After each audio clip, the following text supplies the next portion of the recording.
Vous êtes de plus en plus nombreux à nous suivre et à participer à l'évolution de la chaîne Afrique N24, et sincèrement nous tenions à vous en remercier. Nous lisons tous vos commentaires qui enrichissent le débat et vraiment nous vous demandons de nous soutenir, en aimant les vidéos pour une large diffusion, et pour continuer à avoir une ligne éditoriale indépendante, et vous proposer de nouvelles émissions toujours de plus en plus enrichissantes. Ne restons pas passifs, soyons actifs. Merci et à bientôt. Bill, bonsoir Bill. Écoute, je suis effectivement à la maison et j'ai cru bon d'aller chercher moi-même le coup de gueule du ministre Robert Doucet. Et sur LinkedIn, je crois que j'ai la réponse à ce qu'il a dit. Il dit, alors qu'un journaliste lui pose cette question aussi simple. Bonjour Excellence Monsieur le Ministre, je suis Boko Gilles de New York TV. Ma question, la voici. Votre doctrine diplomatique semble être le non-alignement, ni Occident, ni Orient, même ni Levant, ni couchant. Et d'ailleurs, vous voyez d'un bon œil le glissement géopolitique du monde vers la multipolarité. Et dans ce contexte, on se demande comment vous expliquez votre sympathie envers les pays de l'Alliance du Sahel, le Mali, le Burkina, le Niger, qui eux glissent plutôt à l'Est avec une rupture, on va dire, épistémologique avec l'Occident. Cela m'amène à vous demander, mais est-ce que le Togo veut adhérer à la charte du Liptako gourmand? Voilà, c'est la question de mon confrère Gilles Boko, que je salue au passage. Oui, elle a le mérite d'être très claire. Oui, non, bien sûr, je pense que notre ami Gilles n'a pas changé. Il est toujours aussi percutant. Mais je réponds très franchement à cette question. Vous saviez, peut-être que je vais vous surprendre. Pour ce que moi je sais des pays de l'Alliance des États du Sahel, ces pays, contrairement à ce que certains pensent, ils vont vers l'Est ou vers quelle direction, je ne crois pas. Ce que moi je sais de ces pays, c'est que ce sont des pays qui ont décidé de recouvrir leur souveraineté. Ils sont africains d'abord. Et ce n'est pas qu'ils quittent un camp pour aller vers un autre camp. C'est ce que moi je sais. Je ne vais pas parler à leur place. Mais pour nous qui les fréquentons, ce qui nous lie, et je réponds à la préoccupation de Gilles, ce qui nous lie, c'est que nous avions la même idéologie. C'est l'Afrique d'abord. C'est notre pays d'abord. Oui, nous sommes contre l'alignement. Mais ça n'a aucun sens. Je crois que la souveraineté d'un pays, où elle est totale ou elle ne l'est pas. Aujourd'hui, après 60 ans de nos indépendances, la plupart des responsables politiques, civils, militaires, dans le domaine intellectuel, culturel, vous-même journaliste, mais nous échangeons tout le temps, nous sommes ensemble. On se rend compte qu'on ne contrôle pas nos pays.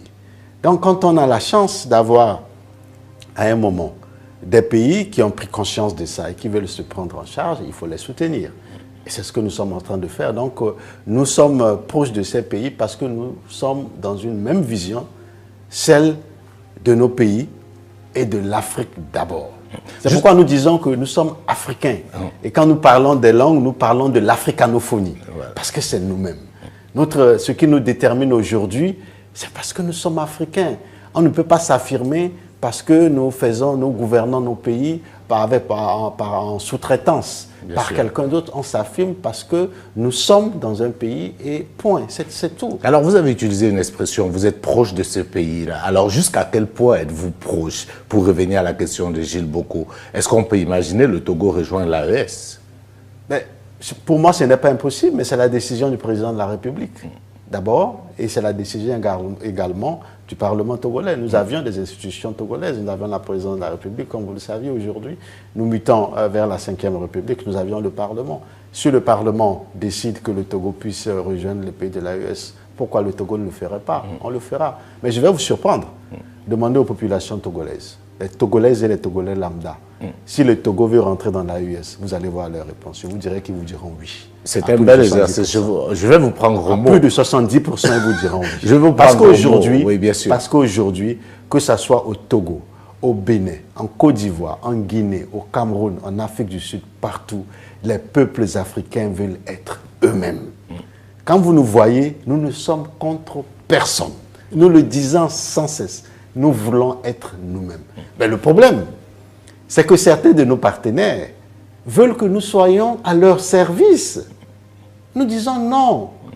Les pères des indépendances africaines ont fait une partie de la lutte pour nous donner cette indépendance. C'est ce qui fait que nous vivons aujourd'hui. Vous et moi, nous sommes ici, nous travaillons. Voulez-vous qu'après 60 ans, 66 ans, nous continuions? Alors, quel héritage laisserons-nous à nos enfants? Je pense que c'est même irresponsable de vouloir être là, vous êtes libre et vous refusez la liberté. Vous voulez toujours être dominé par des autres. Nous disons aujourd'hui non à la domination. Vous êtes fatigué. Nous sommes fatigués. Ouais. Et je vous dis fatigué, fatigué. Est-ce qu'on peut imaginer le Togo rejoindre l'AES? Réponse de Robert Doucet. Pour moi, ce n'est pas impossible. C'est la décision du président de la République. Faisant allusion au président Faure Gnassingbé, bien sûr. Demandez aux populations togolaises si le Togo veut entrer dans l'AES. Vous allez voir leur réponse. Je vous dirai qu'elles vous diront oui. Et d'ajouter, les peuples africains veulent être eux-mêmes. Quand vous nous voyez, nous ne sommes contre personne. Nous le disons sans cesse. Nous voulons être nous-mêmes. A poursuivi le ministre des Affaires étrangères, donc Robert Doucet. Il fait même observer que pour eux, c'est-à-dire lui, son chef et tous les apparatchiks qui dirigent le pouvoir de Lomé, le président Assimi Goïta est une chance pour le Mali. Le rôle assigné à l'Afrique aujourd'hui est lamentable. L'Afrique est utilisée seulement pour servir les grandes puissances. C'est Robert Doucet qui dénonce. Bill, c'est la clap de fin. C'est le coup de gueule de notre flamboyant et virevoltant ministre des Affaires étrangères. Bill, d'abord, j'ai voulu te dire merci. Parce qu'il y a longtemps que moi, je n'écoute plus les balivernes de Robert Doucet. Et je n'écoute plus tout ce que Faure lance comme message. Même quand il y a une interview entre lui et un journaliste, je me dois, parce que je veux faire les analyses ou j'aime analyser, de l'écouter. Mais comme il a tellement menti, j'ai un dédain pour lui. Tu veux bien m'excuser? Il me dégoûte, quoi. C'est-à-dire, je vois un jeune de son âge qui ment, c'est-à-dire, il ment tellement que je me pose cette question. Mais quelle éducation a-t-il eu? Les Gnassingbé Yadema mentaient parce que les médias, il n'y en avait pas assez. Tu venais à la radio publique ou à la télévision publique, tu mens et tu t'en vas.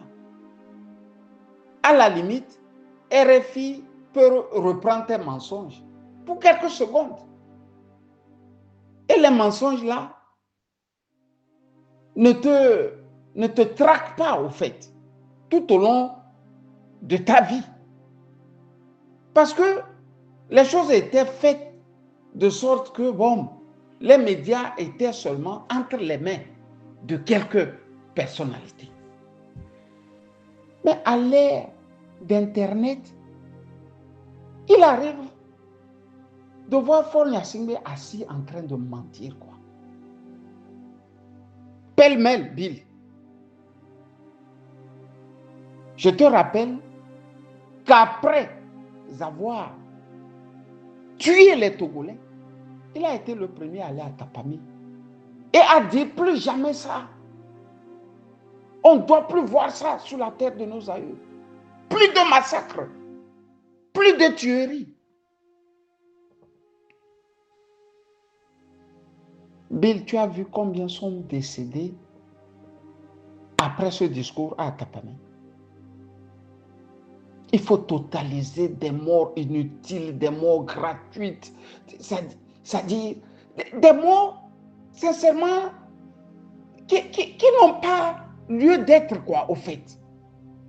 Pour un homme normal qui veut garder sa santé mentale. Il faut prendre une petite feuille. Tu commences par écrire. Ceux qui sont tombés, ceux qui sont dans les prisons, en train de mourir, ceux qui sont déjà morts. Donc, moi, je ne l'écoute pas. Et beaucoup de Togolais aussi ne l'écoutent pas. Quand un président vient et dit, écoutez, j'ai fait le constat que c'est toute une petite minorité qui pille, quoi, qui vole le pays dans son ensemble. Et vous le dit, vous êtes tout fiers qu'il va faire quelque chose. Il va nettoyer maintenant les écuries de Jas. Vous attendez. Et il ne fait rien. Non seulement il ne fait rien, d'autres voleurs aussi se présentent et font la même chose que ceux-là ils critiquaient. C'est sous nos yeux. L'immense Ferdinand a sorti le dossier des Adjakli. Le dossier des Adjakli est allé loin, jusqu'à mettre les barquets, la ministre du Commerce et de l'Industrie, je crois. Le même dossier est allé jusqu'à la porte de Aoumé Zounou. Tous ces gens, personne n'a pillé moins de 100 millions. Il n'y a pas eu moins de 100 millions de pillages. Ils sont là, à la maison. Faure n'a rien fait à ces gens-là. Rien. Ils sont là. Donc, moi, je n'écoute pas ça. Revenons maintenant au discours de Robert Doucet. Robert Doucet, moi, je ne le connais pas. Mais, je l'ai vu dans ses allers-retours avec Saint-Egidio. Ces autres bandits-là du Vatican qui disent qu'ils font la paix. Eux, ils arrivent à concilier les partis en difficulté. Et pour être franc, Saint-Egidio n'a jamais pu résoudre un problème d'ordre social et encore moins politique. Saint-Egidio, à la limite, c'est comme cette congrégation qui a créé aussi le Pie II. Le Pie II au Vatican est chargé d'amener pratiquement la franc-maçonnerie au cœur du Vatican. C'est là, moi j'ai vu les premiers pas de Doucet. Après, il a écrit un livre, L'Afrique malade de ses dirigeants. Quelque chose comme ça. Je le reverrai à Berlin. J'étais assis avec Gilbert Bahora et il est venu comme ça. On prenait le café. Il est venu et il a commencé à commenter sur son livre. En riant, bien sûr. je suis parti. Je crois qu'il m'avait laissé sa carte de visite. Je ne me rappelle plus, mais je crois, oui. Il m'a laissé sa carte de visite. Bill, pour te dire que ces gens-là, je dis ces gens-là, ils sont éduqués autrement. Un Togolais vrai est vrai aussi. Un Togolais qui est vrai là, il est vrai aussi. Et c'est cette vérité qui habitait Sylvanus Olympio qui nous a donné l'indépendance. Le tâtonnement dans lequel ces garçons-là sont, croyant flouer d'abord les Togolais et ensuite les Africains, ils vont se casser les museaux. Si je comprends bien, le panafricanisme de Robert Doucet, c'est selon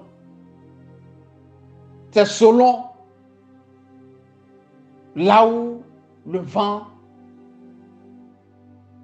souffle. Ils savent très bien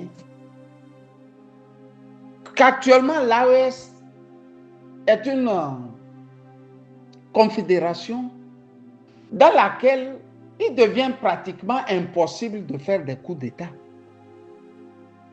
Tu ne sais plus faire un coup d'État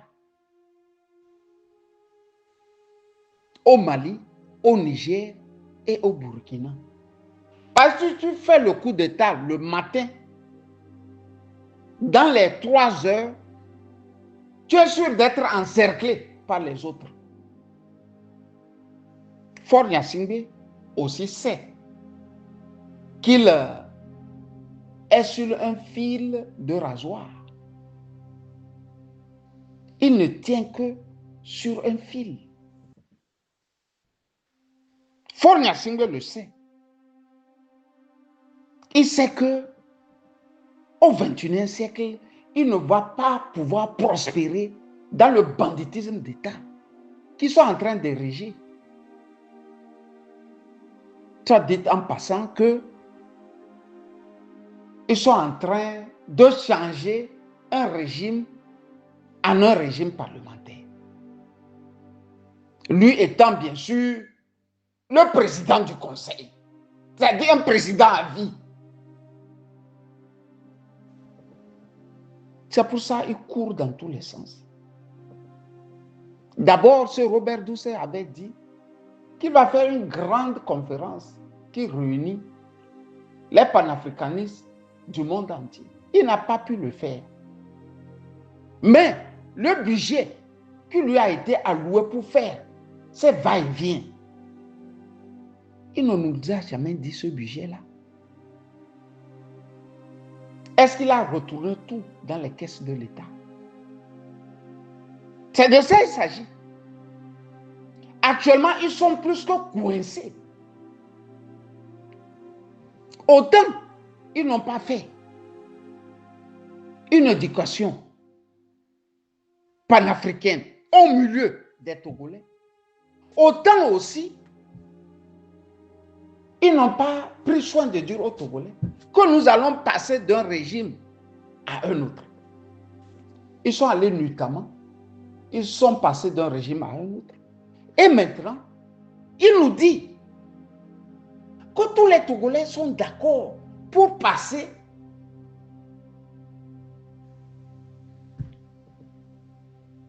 dans le giron de l'AES. Tu vois comment c'est des faussaires, Bill. Ce sont des faussaires, ces garçons-là. Nous sommes de la même génération de Bill. Nous allons les traquer. Nous allons les combattre. Nous allons les combattre, Bill. On ne va pas se laisser faire. Ils ont les armes, ils ont l'argent. Mais nous allons faire passer le message qui dit que, et Robert Doucet Et Faure Gnassingbé doit prendre la porte. Ils ne pourront pas prospérer dans le mensonge. Vous voyez comment ils sont malins? Ils savent très bien que la France ne maîtrise plus rien. Mieux, si la France maîtrise encore quelque chose, ça ne va pas à leur avantage. Mais quand même, la France ne va pas quand même accepter qu'un père et son fils dirigent un pays pendant 60 ans, quand eux, ils sont le pays colonisateur. La France sait que quand même, les gens vont dire, ben, écoutez, vous en faites trop quand même. Pierre Mesmer disait à Léon Bas, écoutez, on vous a donné l'indépendance, mais il ne vous a pas permis de faire tout ce que vous voulez aussi. Hein? La France sait que un matin, cette phrase-là, nous allons la poser aux dirigeants français. C'est parce que il n'est pas permis au président du Togo de tout faire. C'est pour cela, nous, on doit rester encore dans l'obscurité pour le bonheur de la France. Puisque ce n'est pas pour le bonheur des Togolais. Si c'était pour le bonheur des Togolais, ça se serait déjà su. Il aurait fait le nombre de mandats qu'il veut faire, il aurait construit le Togo, il aurait arrangé ce qu'il peut arranger, il aurait donné quand même du sourire aux Togolais. Bill, ils sont grisés par l'argent, ces garçons-là. Ils sont très riches. Ça, je te le dis.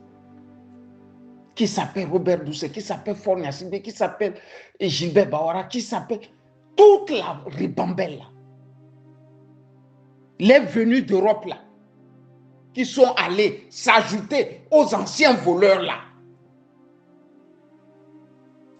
Mais en 20 ans, ce qu'ils ont pillé, vous ne pouvez pas vous imaginer. Qui, dans le conseil d'administration, mais ils se sont partagés les rôles et ils volent à tout va. Et se recyclent. Depuis quand il est ministre des Affaires étrangères, il faut compter le nombre d'années qu'il est là-bas. Il a ouvert, partout, des consulats, des ambassades. Au même moment où il dit qu'il est panafricain. Mais tu ouvres partout, des consulats, des ambassades. Moi, je l'ai vu la fois dernière, je ne sais pas où, qu'il était au Vietnam. Robert Doucet, il était au Vietnam. Vous allez apprendre qu'il a ouvert un petit consulat là-bas. Si vous lui demandez combien de Togolais vivent au Vietnam, il ne sait pas vous le dire. Il ne sait pas vous le dire. Quand il fait ça, vous pensez que lui est en train de travailler pour le Togo. Tout ça là, ça rentre dans le cadre des perdièmes qu'il doit percevoir. Il est sorti, il a fait ça, il faut prouver que son budget là, de combien de milliards là, pour le ministère des Affaires étrangères, il faut prouver qu'il a voyagé beaucoup. C'est comme ça. Ils prennent notre argent. C'est comme ça qu'ils bouffent. Ça finira. Le message d'espoir que moi j'ai pour le peuple togolais aujourd'hui est qu'il y a une pente vertigineuse qui est en train d'être observée. Sauf que nous n'avons pas les gens solides derrière pour y aider à pousser ces gens-là vite. Si on avait une opposition qui sait au moins qu'actuellement, le devoir de tout Togolais est d'abord de chasser les Gnassingbé et ensuite de voir ce que nous allons faire. on aurait fini avec la pègre là. Notre problème, c'est que on ne priorise pas nos difficultés. Il y a difficulté dans difficulté. La première des difficultés, c'est de chasser la pègre. La seconde maintenant, c'est de traquer tous ceux-là qui ont pris le pays en étau pendant au moins 60 ans. Parce que si on ne les traque pas, ils vont faire mal. Ils sont assis sur des montagnes d'argent. Ils ont des biens, ils ont de l'immobilier, ils ont tout. Et faire une transition, pas de 5 ans, une transition au moins de 10 ans au Togo. Il nous faut cette transition au moins 10 ans. Regardez un peu. Après que Hitler ait mis fin à sa vie et que les nazis ont perdu la guerre, vous voyez comment on a dû réapprendre aux Allemands à vivre. On a dû réapprendre les Allemands à vivre. Leur manière n'était pas normale. Ils avaient des manières bizarres. Même écouter la musique, là. On a appris aux Allemands à écouter la bonne musique, à bien s'asseoir à table, à manger correctement. Ils ont tellement respecté que des fois, quand tu es à table avec les Allemands, vous finissez par rien vous dire. Vous mangez tout après, vous mangez, après vous vous regardez. Ils ne savent même plus parler. Ils ont été bien rééduqués. Tant qu'on ne va pas trouver de ces gens pour créer le Togolais nouveau, on n'a pas droit de confondre la lutte. Bill, Robert Doucet et ses apparatchiks de Fort Gnassingbé ne passeront pas. Ils savent qu'ils sont sur une pente vertigineuse. Cette pente-là, elle est tellement glissante. Ce n'est pas tout qu'on dit. Sauf que, si nous ne savons pas faire, la France va nous réinstaller un des leurs. Parce qu'ils ne sont pas prêts. Au fait, c'est là notre plus grand problème. On n'est pas prêt. Si on ne sait pas faire, la France va nous réinstaller un des leurs. Pour l'heure, j'ai voulu te dire bonne soirée. Tout le monde est fatigué, physiquement comme mentalement. Et moi, je ne fais pas exception. Bonne soirée, Bill. Likez la vidéo si ce n'est pas déjà fait. Laissez aussi votre point de vue en commentaire. Abonnez-vous et cliquez aussi sur la petite cloche de notification pour ne rien rater de nos prochaines vidéos. N'oubliez pas de partager aussi la vidéo et de la liker.